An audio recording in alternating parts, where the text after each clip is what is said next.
හරි ළමයි අහන්නකෝ.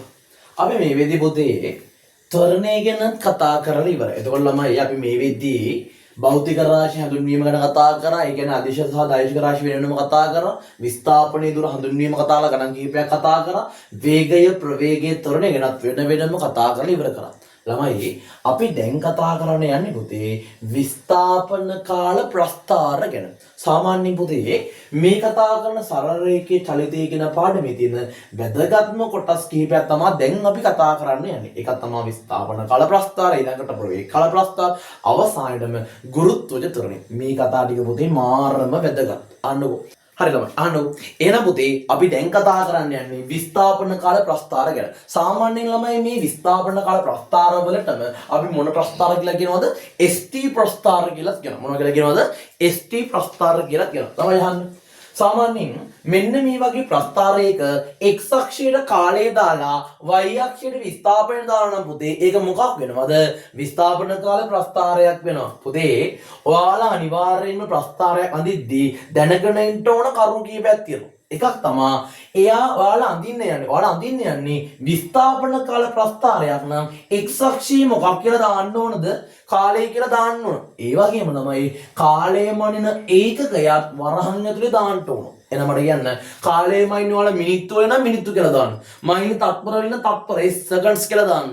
මනින්න පැය වල නම් පැය කියලා දාන්න. හරිද? ඔයාලට ප්‍රස්ථාරයක් අඳින්න කියනවා නම් පුතේ ඒක අඳින්න කියන්නේ විස්ථාපන කාල ප්‍රස්ථාරයක් නම් අනිවාර්යෙන් x අක්ෂයේ මොකක්ද දාන්න ඕනද? කාලය කියලා දාලා ඒ කාලය මනින ඒකකය දාන්න ඕන. හරිද වැඩි? ඊළඟට ළමයි y අක්ෂය අපි දාන්නේ මොකක්ද? y අක්ෂය දාන්නේ මොකක්ද? y අක්ෂය අපි දානවා මෙයාගේ විස්ථාපනය ගැන. අනේ ළමයි මට කියන්න x අක්ෂයේ කාලය කියලා දැම්ම ඒකාගේ ඒකකය දැම්ම නම් y අක්ෂයේ විස්ථාපනය කියලා දාලා එයාගේ මොකක්ද දාන්න ඕනද? අන්න මනින ඒකකය දාන්න ඕන. මට කියන්න සාමාන්‍යයෙන් විස්ථාපනයේ මනින ඒකකය මොකක් වෙනවද? මීටර වෙනවා. එහෙම නැත්නම් වඩ කිලෝමීටර් හරි මොකක් හරි දීලා තියෙන ඒකකයක් ගන්න පුළුවන්. හැබැයි මෙතන අපි කතා කරන්නේ පුතේ සම්මත ඒකක වලින්. එහෙනම් විස්ථාපනය කියලා y අක්ෂය නම් කරා යාගේ මනින ඒකකය දැම්මා. x අක්ෂයේ කාලය කියලා නම් කරා යාව මනින සම්මත ඒකකය දැම්ම තත්පර seconds කියලා. ඕක තමයි ඔයාලා දැනගන්න මුල්ම කතාව. ඊළඟට ළමයි මේ කතා කරන විස්ථාපන කාල ප්‍රස්ථාරයක යන්න පුළුවන් ප්‍රධාන හැඩ ආකාර කීයක් තියෙනවද? අන්න කතාව. පුතේ මේ කතා කරන ST ප්‍රස්ථාරයක නැත්නම් විස්ථාපන කාල ප්‍රස්ථාරයක යන්න පුළුවන් ප්‍රධාන හැඩ ආකාර තුනක් තියෙනවා. එකක් තමයි පුතේ මෙන්න මේ හැඩය. එයාට අපි මොකක් කියලා කියනවද? ඒකාකාර ප්‍රවේගයෙන් ඉදිරියට කියලා කියනවා. ඊළඟට මෙන්න මේ හැඩය. පුතේ මෙන්න මේ හැඩයට අපි කියනවා මොනතාවයක් කියලා? නිශ්චලතාවයක් කියලා. ඊළඟට එන්න පුළුවන් හැඩය තමයි පුතේ මෙන්න මේක. ඒ හැඩයට අපි මොකක් කියලා කියනවද? ඒකාකාර ප්‍රවේගයෙන් ආපසු දිශාවට කියලා කියනවා. එතකොට ළමයි ඔයාලා මෙන්න මේ කතා කරන විස්ථාපන කාල ප්‍රස්ථාරයක් අඳිද්දී එයාගේ මෙන්න මේ එක හැඩ ආකාරය සහ එයාගේ තීරම ගැන වෙනම දැනගෙන ඉන්න ඕන. හිතන්න මම මෙන්න මේ වගේ දැනකින් ගමන පටන් අරගෙන අර පැත්ත දිශාවට මෙහෙම ගමන් කරනවා. ඒ ගමන් කරේ මම මොන ප්‍රවේගයෙන්ද? ඒකාකාර ප්‍රවේගයෙන් නම් ඒක පෙන්නන්නේ කොතනද? මෙන්න මේකේ. හිතන්න මම ගමන පටන් ගත්තේ මේ කෙලවර. මම අර කෙලවර යනවා. යන්නේ කොහොමද? ඒකාකාර ප්‍රවේගයෙන්. අනේ මම ඒකාකාර ප්‍රවේගයෙන් මේ පැත්තට යනවා නම් ඒක මො පෙන්නන්නේ මෙන්න මේ වගේ හැඩයකින්. තේරුණාද? ඊළඟට මම අතනින් පටන් අරගෙන පුතේ මෙතනට ආවනේ. මම මෙතනට දැන් පොඩ්ඩක් නිශ්චලතාවයෙන් ඉන්න නිකන් ඉන්නවා. පොඩ්ඩක් මනෝපාරක ගානේ නිශ්චලතාවයෙන් ඉන්නවා. අර වැඩි ප්‍රවාහලා කරන්නේ. මේ වගේ මෙතනලා ඉන්නවා. මට කියන්න මම මෙතෙන්ට වෙලා ටික වෙලාවක් ඉන්නවා කියන්නේ පුතේ ඒක මොකක්ද? නිශ්චලතාවයක් වෙනවා. ඒක නිශ්චලතාවයක් නම් අපි නිශ්චලතාවයක් වෙන්නන්නේ මෙන්න මේ වගේ සරල රේඛාවක්. මේ වගේ තිරස් රේඛාවක්. තේරුණාද? ඊළඟට මම අතනින් පටන් ගත්තා. මෙතනට ආවා. දැන් මම මෙතන පොඩ්ඩක් නිකන් හිටිය නිශ්චලව හිටියා. මම ඊළඟට කරන්නේ ආපස්සට හැරලා ආයෙත් මෙන්න මේ දිශාවට ගමන් කරනවා. ඒ කියන්නේ ආයෙ අතන ඉඳලා පුතේ මුල් දිශාවට මම ආයෙ ගමන් කරා. අනේ මෙන්න මේ වගේ ඒකාකාර ප්‍රවේගයෙන් ආය ආපසු දිශාවට එනම නම් අපි යාව පෙන්නනවා මෙන්න මේ වගේ රේඛා ඛණ්ඩයකින්. තේරුණාද? හරි. එහෙනම් මට කියන්න මේ කතා කරන විස්ථාපන කාල ප්‍රස්ථාරයේ පුතේ යන්න පුළුවන් ප්‍රධාන හැඩ ආකාර කීයක් තියෙනවද? තුනක් තියෙනවා. එක ඒකාකාර ප්‍රවේගයෙන් කොහාටද? ඉදිරියට. දෙක මොනතාවද? නිශ්චලතාව. තුන ඒකාකාර ප්‍රවේගයෙන් ආපසු දිශාවට. තේරුණාද? සුපිරි. ඊළඟ කතාව. ළමයි අපි මෙන්න මේ වගේ විස්ථාපන කාල ප්‍රස්ථාරයක අනුක්‍රමණය ගණනය කරන්න දැනගෙන ඉන්න ඕනේ. මොකද්ද? අනුක්‍රමණය. ඔයාලා දැන් මේ වෙද්දිත් ළමයි ගණන් වලනේ අනුක්‍රමණය වහන්න දන්නව ඇති. අහන්න කතාව. ඔයෙන් මේ තියරි පාර්ට් එකම තමයි පුතේ මෙතනටත් පාවිච්චි වෙන්නේ. අහන්න කතාව. සාමාන්‍යයෙන් අපිට මෙතන මෙන්න මේ වගේ හැඩයක් තියෙනව නේද? මම ওই කැලේ දාලා වෙනම මෙහෙම ගන්නවා. මේ හැඩය මම මෙතන වෙනම ගන්නම් මෙහෙම කරලා. එහෙනම් මට කියන්න ප්‍රස්ථාරයේ y අක්ෂය ඉන්නේ කවුද? විස්ථාපනය. x අක්ෂය ඉන්නේ කවුද? කාලය. එතන පුතේ මෙන්න මේ වගේ හැඩයක් ගියා. y සමානයි mx හැඩයක් නේද? මූල ලක්ෂ්‍ය හරහා පටන් ගන්න හැඩයක් මෙහෙම ගමන් කරා. අපි දැන් ඕන පුතේ මෙන්න මේ හැඩයේ මොකක් ගණන් කරන්නටද? අනුක්‍රමණය ගණන් කරන්න. ඔයාලා දැන් දන්නවා ගණන් වල අනුක්‍රමණය හොයන්නේ කොහොමද? y කණ්ඩාංක වෙනසින් නේ y කණ්ඩාංක වෙනසින් මොකක් බෙදනවද? x කණ්ඩාංක වෙනස බෙදනවා. මොකක් බෙදනවද? x කණ්ඩාංක වෙනස බෙදනවා. පුතේ මට කියන්න මේ ප්‍රස්ථාරයට අනුව නම් y කණ්ඩාංකෙ ඉන්නේ මොකක්ද? මොන තාපනයේද? විස්ථාපනයේ. ගැහුව බෙදීමේද x කණ්ඩාංකෙ ඉන්නේ මොකක්ද? කාලය. එහෙනම් යට දෙම මොකක්ද? කාලය කියලා. තමයි මට කියන්න විස්ථාපනයේ බෙදීම කාලයට අපි මොකක් කියලා කියනවද? ප්‍රවේගය කියලා කියනවා. එහෙනම් මට කියන්න විස්ථාපන කාල ප්‍රස්ථාරයක අනුක්‍රමණයෙන් ලැබෙන එක මොකද්ද?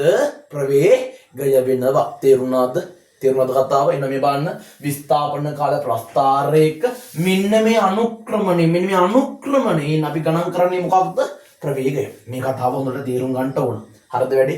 right. ළමයි අහන්නකො. විස්ථාපන කාල ප්‍රස්ථාර යටතේම ඔයාලා දැනගෙන ඉන්න ඕන තව විශේෂ ස්පෙෂල් තියරි පොයින්ට් දෙකක් තියෙනවා. ඒ දෙක තමයි මේක. අහන්නකො ළමයි. සාමාන්‍යයෙන් මෙන්න මේ කියන y අක්ෂයට අපි s නැත්නම් විස්ථාපනය. මොකද s කියන්නේ විස්ථාපනය. සාමාන්‍ය st කියලා කියන මම වල කිව්වනේ. විස්ථාපන කාල ප්‍රස්ථාරවල අපි st කියලා කිව්වා. එහෙනම් ළමයි මෙන්න මේ y අක්ෂයට මම විස්ථාපන නැත්නම් s කියලා දැම්මා. x අක්ෂයට කාලය නැත්නම් මම t කියලා දැම්මා. ළමයි මේ කතා කරන විස්ථාපන කාල ප්‍රස්ථාරයක මේ වගේ හැඩයක් ගියොත් මොකද පුතේ මෙන්න මේ වගේ හැඩයක් ගියොත් අනේ ඒකට අපි මොකක් කියලා කියනවද? ඒකාකාර ත්වරණයක් කියලා කියනවා. මොකක්ද කියන්නේ? ඒකාකාර ත්වරණයක් කියලා කියනවා. මේ බලන්න. එහෙනම් පුතේ මේ බලන්න මේ කතා කරන විස්ථාපන කාල ප්‍රස්ථාරයක මෙන්න මේ ශ්‍රිතය y අක්ෂයට නැඹුරු වෙනවා. මේ y අක්ෂයට පැත්තට නැඹුරු වෙනවා නම් ඒකට අපි මොකක් කියලා කියනවද? ඒකාකාර ත්වරණයක් කියලා කියනවා. මොකද කියන්නේ? ඒකාකාර ත්වරණයක් කියලා කියනවා. ඊළඟ කතාව. ළමයි මේ කතා කරන විස්ථාපන කාල ප්‍රස්ථාරයේ ශ්‍රිතය මෙන්න මේ හැඩය x අක්ෂයේ පැත්තට, ඒ කියන්නේ t පැත්තට, x අක්ෂයේ පැත්තට මෙන්න මේ වගේ නැඹුරු වෙනවා නම් අපි ඒකට මොකක් කියලා කියනවද? ඒකාකාර මන්දනයක් කියලා කියනවා. මොකක්ද කියන්නේ? ඒකාකාර මන්දනයක් කියලා කියනවා. මට කියන්න ප්‍රස්ථාරයේ නැඹුරු වෙන්නේ මෙන්න මේ වගේ y අක්ෂයෙන්. අනේ මේ වගේ y අක්ෂයෙන් නම් ඒක මොකක්ද? ඒකාකාර ත්වරණය. ප්‍රස්ථාරයේ නැඹුරු වෙන්නේ මෙන්න මේ වගේ x අක්ෂයේ පැත්ත නම් ඒක මොකක් වෙනවද? ඒකාකාර මන්දනයක්. එහෙනම් බලන්න මේ y අක්ෂය නම් ඒකාකාර ත්වරණ. යන්නේ මෙන්න මේ වගේ x අක්ෂයට නම් x අක්ෂයේ පැත්ත නම් ඒක මොකද්ද? ඒකාකාර මන්දනයක්. මේ කතා දෙක පොතේ පාස් පේපර්ස් වලත් ප්‍රශ්න කරලා තියෙනවා. එහෙනම් මේ කතාව අවධානයෙන් ඔයාලා දැනගන්න ඕනේ. මොකද බහුතරයක් ළමයි මේ පොයින්ට්ස් දෙක දාන්නේ නේ. හැබැයි පාස් පේපර්ස් වල ප්‍රශ්න කරලා තියෙනවා. හරිද? right. එතකොට ළමයි ඕක තමයි විස්ථාපන කාල ප්‍රස්ථාරවල ඔයාලා දැනගන්න ඉන්න ඕන තියරි පාර්ට් එක. right. විනාඩි කිහිපයක් දෙන්නම් ඉක්මනට මේක නෝට් ඩවුන් කරගන්න. ඉක්මන් කරමු.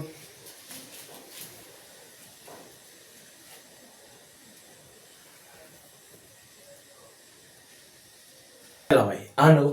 අපි මේ විදිහට පුතේ එතකොට විස්ථාපන කාල ප්‍රස්ථාරත් කතා කරලා ඉවරයි. අපිට දැන් කතා කරන්න තියෙන්නේ පුතේ මොකක් ගැනද? ප්‍රවේග කාල ප්‍රස්ථාර ගැන. අනිවාර්යයෙන්ම විස්ථාපන කාල ප්‍රස්ථාර හරියට තේරුණා නම් මේක මහ ලොකු අමාරු කතාවක් නෙමෙයි. අමු කතාව. ළමයි ප්‍රස්ථාරයේ මෙන්න මේ වගේ y අක්ෂයට අපි ප්‍රවේගය දාලා ප්‍රස්ථාරයේ මෙන්න මේ වගේ x අක්ෂයට කාලය දානවා නම් ඒක මොන ප්‍රස්ථාරයක් වෙනවද? ප්‍රවේග කාල ප්‍රස්ථාරයක් වෙනවා. බලන්න පුතේ කතාව. සාමාන්‍යයෙන් මම ඔයාලට මුලින්ම කිව්වා මේ කතාව පටන් ගද්දී මේ අක්ෂ නම් කරද්දී අක්ෂය නම් කරාට බෑ එයාගේ මොකක්ද දාන්න ඕන කියලා කිව්වද? මැනින ඒකකයක් දාන්න කියලා කිව්වා. දැන් මට කියන්න ප්‍රස්ථාරයේ x අක්ෂයට කාලය දාලා එයාගේ මනින ඒකක විදිහට මම තත්පර දානවා නම් ප්‍රස්ථාරයේ y අක්ෂයට මම ප්‍රවේගය දාලා එයාගේ මැනින ඒකකයේ විදිහට ms ශ්‍රේණිය එක නැත්නම් තත්පරයට මීටර කියලා දානවා නම් මේක මොන ප්‍රස්ථාරයක් වෙනවද පුතේ? ප්‍රවේග කාල ප්‍රස්ථාරයක් වෙනවා. සාමාන්‍යයෙන් වලට මතක ඇති අපි කලින් කතා කරේ විස්ථාපන කාලනේ. පුතේ ওই විස්ථාපන කාල අපි st කියලා කිව්වා. මොනවා කියලා කිව්වද? st කියලා කිව්වනේ. st ප්‍රස්ථාර කියලා කිව්වා. ඒ වගේම තමයි ළමයි මේ දැන් කතා කරන ප්‍රවේග කාල ප්‍රස්ථාර වලට අනේ අපි මොනවා කියලා කියනවද? VT ප්‍රස්ථාර කියලා කියනවා. මොනවා කියලා කියනවද? VT ප්‍රස්ථාර කියලා කියනවා. මොනවද කියන්නේ? VT ප්‍රස්ථාර කියලා කියනවා. අහන්න පුතේ. එතකොට මෙන්න මේ කතා කරන ප්‍රවේග කාල ප්‍රස්ථාරයකත් ඔයාලා දැනගෙන ඉන්න ඕන ප්‍රධාන හැඩ ආකාර තුනක් තියෙනවා. පළවෙනි හැඩ ආකාරය තමයි පුතේ මොන තරණයද? ඒකාකාර තරණය. ඊළඟ හැඩ ආකාරය මොකද්ද පුතේ? ඒකාකාර ප්‍රවේගය. මෙන්න මේ වගේ යන හැඩයට අපි මොකක් කියලා කියනවද? ඒකාකාර මණ්ඩලයක් කියලා කියනවා. එහෙනම් මට කියන්න පුතේ මේ කතා කරන ප්‍රවේග කාල ප්‍රස්ථාරයක ඔයාලා දැනගෙන ඉන්න ඕන කතා කීපයක් තියෙනවා. එකක් තමයි මොකද්ද? ඒකාකාර ත්වරණ හැඩය, ඊළඟට ඒකාකාර ප්‍රවේග හැඩය, අවසානට ඒකාකාර මණ්ඩනය. හරිද? මෙයා මෙන්න මේ හැඩ තුන වෙන වෙනම දැන සිටිය යුතුමයි. මොකද පේපරේ අහනවා මෙයාව දීලා නම් කරන්න කියලා. හරිනේ? කලින් කතා කරපු විස්ථාපන කාල ප්‍රස්ථාරවල නැති. හැබැයි මේ ප්‍රවේග කාල ප්‍රස්ථාරවලට පමණක් අලුතෙන් ඇඩ්ුණ විශේෂ කතාවක් තියෙනවා. දැන් අපි බලන්න යන්නේ ඒක. ළමයි සාමාන්‍යයෙන් මේ වගේ ප්‍රවේග කාල ප්‍රස්ථාරයක පුතේ ආවරණය වන වර්ගඵලයක් තියෙනවා පේනවද? මේ බලන්න මං කිව්වා මේ කතා කරන ප්‍රවේග කාල ප්‍රස්ථාරයේ මෙන්න මේ වගේ හැඩයක් තමයි තියෙන්නේ කිව්වා. අනේ ළමයි මෙන්න මේ ප්‍රවේග කාල ප්‍රස්ථාරයේ හැඩය x අක්ෂයත් එක්ක මේ x අක්ෂයත් එක්ක මෙන්න මේ වගේ හැඩයක් හදනවා නේද? පුතේ මෙන්න මේ හදන හැඩයේ වර්ගඵලය මගින් අපිට මෙයාගේ මොකක් ලැබෙනවද? මුළු විස්ථාපනය ලැබෙනවා. මොකක් ලැබෙනවද? මුළු විස්ථාපනය ලැබෙනවා. එහෙනම් මට කියන්න පුතේ මේ කතා කරන ප්‍රවේග කාල ප්‍රස්ථාරයක සෑදෙන මෙන්න මේ වර්ගඵලය මගින් නැත්නම් මෙන්න මේ කතා කරන ට්‍රපීසියමක් නේ. මේ ට්‍රපීසියමේ වර්ගඵලය මගින් මොකක් ලැබෙනවද? මුළු විස්ථාපනය ලැබෙනවා. ඔයාලා ඒ තියරි පොයින්ට් එක දැනගෙන ඉන්න ඕන. එහෙනම් මට කියන්න ප්‍රවේග කාල ප්‍රස්ථාරයක සෑදෙන වර්ගඵලයෙන් මොකක් ලැබෙයිද? මුළු විස්ථාපනය ලැබෙයි. තේරුණාද? තේරුණාද කතාව? සුපිරි. අහමු කතාව. කලින් කතා කරා වගේම මේ තීනෙත් පුතේ ප්‍රවේග කාල ප්‍රස්ථාරය. අනේ මෙන්න මේ ප්‍රවේග කාල ප්‍රස්ථාරයේ ඔයාලා මොකක් හොයන්න දැනන් ඉන්න ඕනද? අනුක්‍රමණය හොයන්න දැනන් ඉන්න ඕන. අනේ පුතේ ප්‍රස්ථාරයක් දීලා තියෙනවා නම් අහන්නේ අනුක්‍රමණය නම් කොහොමද අනුක්‍රමණය හොයන්නේ? y ඛණ්ඩාංක වෙනස x ඛණ්ඩාංක වෙනසින් බෙදලා. එහෙනම් මට කියන්න මෙයාගෙත් අපි අනුක්‍රමණය ගන්නේ කොහොමද? y ඛණ්ඩාංකයේ වෙනසනේ. y ඛණ්ඩාංකයේ වෙනස මොකෙන් බෙදලාද? x ඛණ්ඩාංකයේ වෙනසින් බෙදලා. පුතේ y ඛණ්ඩාංකයේ ඉන්නේ මොනවද? y ඛණ්ඩයෙන් ඉන්නේ මොනවද? ප්‍රවේගයක්. එහෙනම් මේ y ඛණ්ඩාංකයේ වෙනසෙන් මට ලැබෙන්නේ මොකද්ද? ප්‍රවේගයක වෙනස. ප්‍රවේගයක වෙනස. x ඛණ්ඩාංකයේ ඉන්නේ කවුද? එහෙනම් මට කියන්නේ x ඛණ්ඩාංකයේ ඉන්නේ කවුද? කාලයක්නේ. එහෙනම් බං x ඛණ්ඩාංකයේ වෙනසෙන් ලැබෙන්නේ මොකද්ද? කාලයක්. අනේ පුතේ ප්‍රවේගයේ බෙදීම කාලයට අපි මොකක් කියලා කියනවද? ත්වරණය කියලා කියනවා. එහෙනම් මට කියන්න ප්‍රවේග කාල ප්‍රස්ථාරයක අනුක්‍රමණය මගින් මොකක් නිරූපණය වේද? ත්වරණයක් නිරූපණය වේ. මොකක් නිරූපණය වේද? ත්වරණයක් නිරූපණය වේ. කතාව තේරුණාද? right. මෙතනටත් පුතේ මම විනාඩි කිහිපයක් දෙන්නම්. අවධානයෙන්ම මේ කතාව බලමු. වැදගත් දේවල් දෙනවා. අනිවාර්යයෙන් මේක ලියා ගන්න නෝටේ සම්පූර්ණ කරගන්න ඉක්මන් කරන්න විනාඩි කිහිපයක් දෙන්න.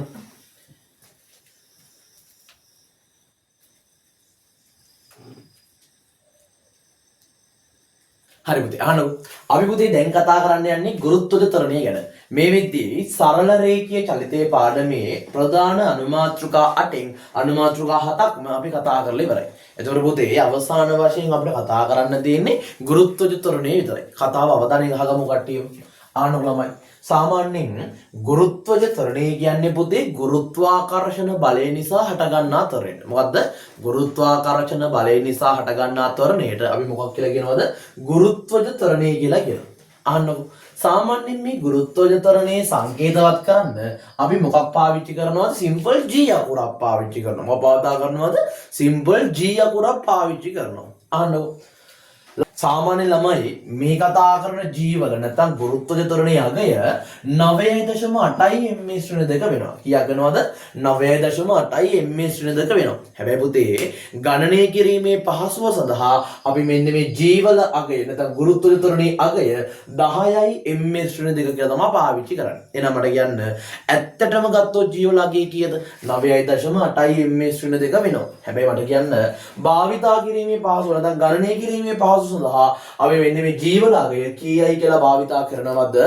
10යි m/2 කියලා භාවිතා කරනවා. හරිද කතාව? ඊළඟ කතාව. ළමයි අහන්නකො. සාමාන්‍යයෙන් මේ කතා කරන ගුරුත්වජ ත්වරණය කියන්නේ බං ඇත්තටම ත්වරණයක් නේ. මට කියන්නේ ත්වරණයක් නම් ඒක මොනශිකයක් වෙනවද?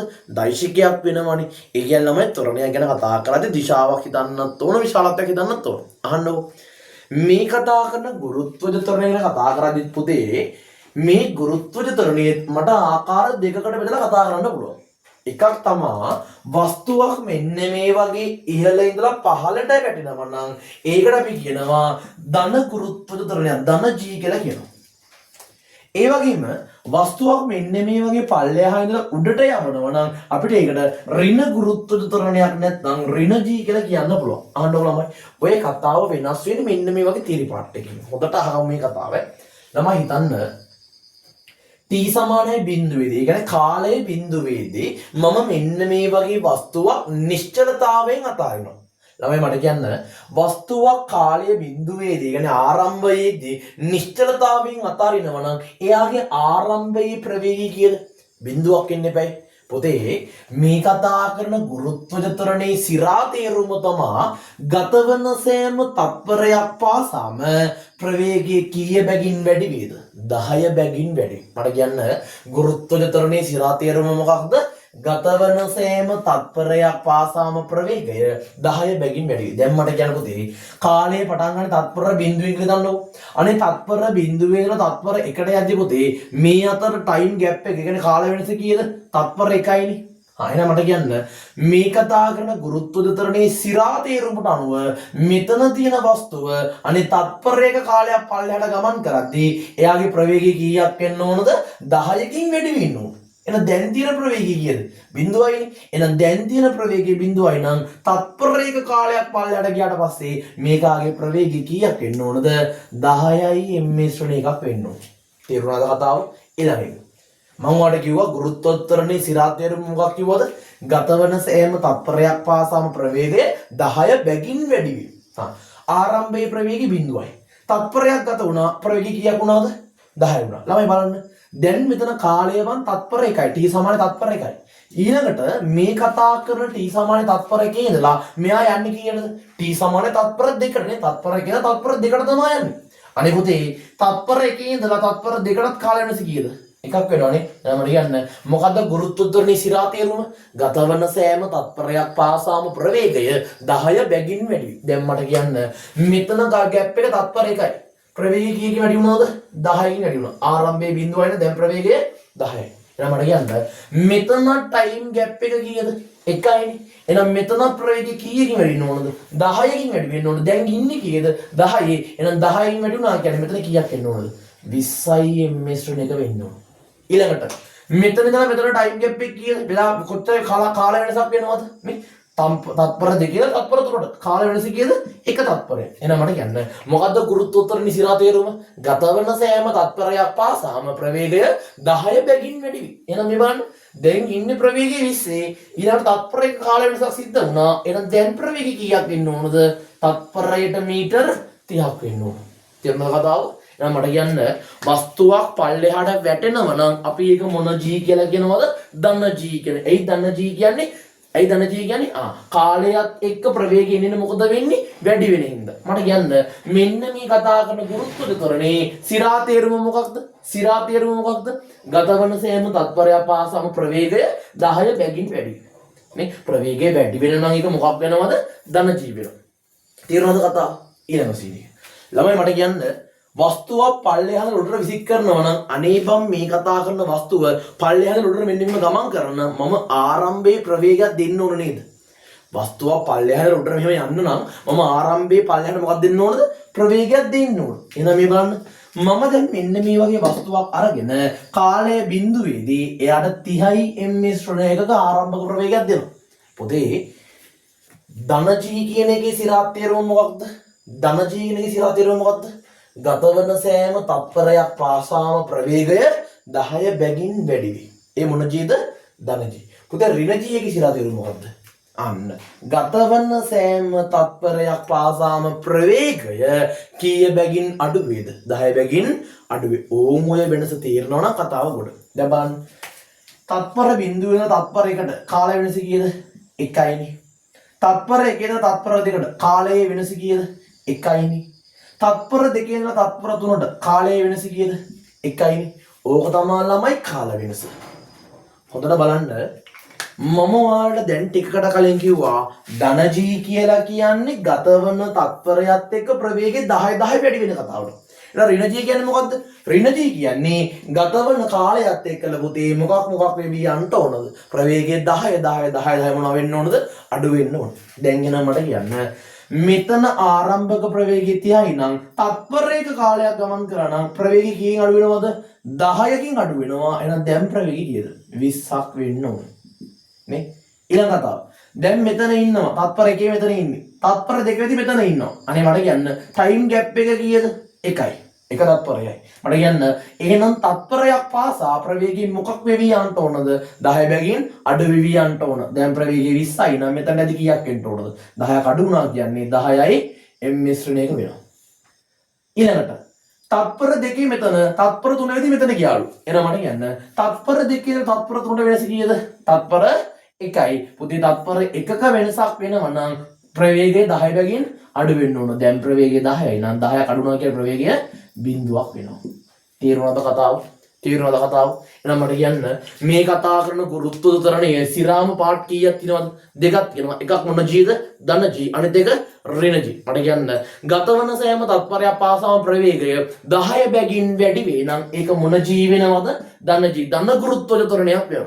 ඒ කියන්නේ බං උඩ ඉඳලා පල්ලෙහාට වැටෙනවානේ. උඩ ඉඳලා පල්ලෙහාට වැටෙනවා නම් වැටෙන්නේ කොහොමද?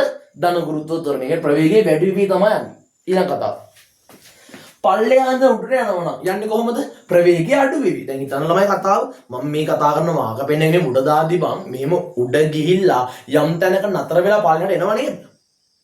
මෙහෙම උඩ දාන වස්තුවක් බං මෙහෙම උඩ ගිහිල්ලා යම් වෙලාවක නතර වෙලා පල්ලෙහාට එනවනේ. ඒ කියන්නේ බං මෙහෙම උඩ යන වස්තුවට මම ප්‍රවේගයක් දෙන්න ඕන. එහෙම ප්‍රවේගය වැඩි ප්‍රවේගයක් දීලා මෙහෙම ගිහිල්ලා යම් වෙලාවක නතර වෙනවා. නතර වෙලා ආයෙ වැටෙනවා. ඕනේ කතාව. එතකොට ළමයි මෙන්න මේ වගේ වස්තුවක් පහළ පිහිටුමක ඉඳලා ඉහළට විසික් කරනවා නම් ඒ යන්නේ මොන ත්වරණයෙන්ද? ඍණ ගුරුත්වජ ත්වරණය. මොන ගුරුත්ව ත්වරණයෙන්ද? ඍණ ගුරුත්ව ත්වරණය. එහෙනම් මට කියන්න ඍණ g එකේ සිරා තේරුම මොකක්ද? ගතවන සෑම තත්පරයක් පාසාම ප්‍රවේගය 10 බැගින් අඩු වේ. තේරුණාද? එහෙනම් මට කියන්න මොකද්ද ගුරුත්වජ ත්වරණය කියන්නේ? ගුරුත්ව ත්වරණය කියලා කියන්නේ ගුරුත්වාකර්ෂණ බලයෙන් ඉඳ තියෙන ත්වරණය. ඕකේ පාර්ට් කීයක් තියෙනවද? දෙකක් තියෙනවානේ. එකක් මොකද්ද? ධන g. අනිත් එක මොකද්ද? ඍණ g. මොකද්ද ධන g කියන්නේ? මොකක්ද ධන g කියන්නේ? මොකක්ද ධන ගුරුත්ව ත්වරණය කියලා කියන්නේ? ගතවන සෑම තත්පරයක් පාසාම ප්‍රවේගය 10 බැගින් වැඩි වේ. මොකද්ද ඍණ g කියලා කියන්නේ? ගතවන සෑම තත්පරයක් පාසාම ප්‍රවේගය 10 බැගින් අඩු වේ. කතාව තේරුණාද? එතකොට පුතේ ඕක තමයි සරල රේඛීය චලිතය කියන පාඩමේ අවසානම පාර්ට් එක. එතකොට පුතේ මේ කතා කරන වීඩියෝ සීරීස් එක හරහා අපි මෙන්න මේ සරල රේඛීය චලිතය පාඩමේ ප්‍රධාන අනුමාත්‍රිකා 8 තියෙන තියරි පාර්ට් ටික වෙනම කතා කරලා ඉවර කරා. හරි ළමයි. එතකොට අපි මේ වෙද්දී සරල රේඛීය චලිතය පාඩමේ ප්‍රධාන අනුමාත්‍රිකා 8ම කතා කරලා ඉවරයි. නේ? එතකොට මේ විද්‍ය අපි පුතේ භෞතික රාශි කතා කරානේ. අදිශ රාශි දාශි කියලා වෙන් කරා. විස්ථාපන දුරේ වෙනස් වීම හඳුනාගත්තා. විස්ථාපන ගණන් කිරීම කීපයක් කතා කරා. වේගය ප්‍රවේගය ත්වරණේ තීරණේ ලස්සන කතා කරලා ඉවර කරා. ඒ වගේම ප්‍රවිස්ථාපන කාල ප්‍රස්ථාර ප්‍රවේග කාල ප්‍රස්ථාර ලස්සන තීරණේ ඉවර කළා දුන්නා. නේ? ප්‍රස්ථාර හැඩයන් කතා කරා. ඒ ටික ලස්සන අපි කතා කරලා ඉවරයි මේ වෙද්දී. එතකොට පුතේ අවසානට අපි දැන් කතා කරේ ගුරුත්වජ ත්වරණය ගැන. හරිද? එතකොට ඔයාලා මෙන්න මේ කතා කරන වීඩියෝ සීරීස් එකෙන් බැලුවා නම් මෙන්න මේ කතා කරන පොයින්ට්ස් 8ම කවර් කරගත්තා නම් අනිවාර්යයෙන්ම ඔයාලා කරන්න ප්‍රධාන වැඩ දෙකක් තියෙනවා. එකක් තමයි පුතේ පාස් පේපර්ස් වල ඒක 2016 ඉඳලා මේ දක්වා අලුත් සිලබස් එකේ තියෙන පාස් පේපර්ස් වල ඔක්කොම මෙන්න මේ දෙවෙනි පාඩම වල දාලා ගණන් ටික කරලා ඉවර කරන්න ඕනේ. ඊළඟ එක තමයි අභ්‍යාස. ඒ අච්චුපතේ අභ්‍යාස තියෙනවනේ. ඕනේ අච්චුපතේ තියෙන අභ්‍යාස ටික ඔයාලා වෙනම කතා කරලා ඉවර කරන්න ඕනේ. ඊළඟ වෙනම අභ්‍යාසයක් හදන්න. ඒ ටික අච්චුපතේ මාකින් නැතිනවනේ. ඒක කතා ඉවර කරමු. ඊළඟ පුතේ මම වෙලාව තියෙන හැටියකට මෙන්න මේ දෙවෙනි පාඩමේ ගණනය කිරීම වලට අදාළ වෙනම වීඩියෝ මාලාවක් අරන් එන්නම් මේක ගණන් හදන්න. හරිද? ඒ වැඩේ වෙනකම් ඔයාලා තනියෙන් මෙන්න මේ කතා කරන අභ්‍යාස ටිකයි පාස් පේපර් ටික කරගෙන ඉන්න ඕන. හරිද වැඩේ? රයිට්. එතකොට ළමයි මේ කතාවත් දාගන්න මම ඔයාලට විනාඩි කිහිපයක් දෙන්නම්. ඉක්මනට මේ කතාව දාගමුකෝ.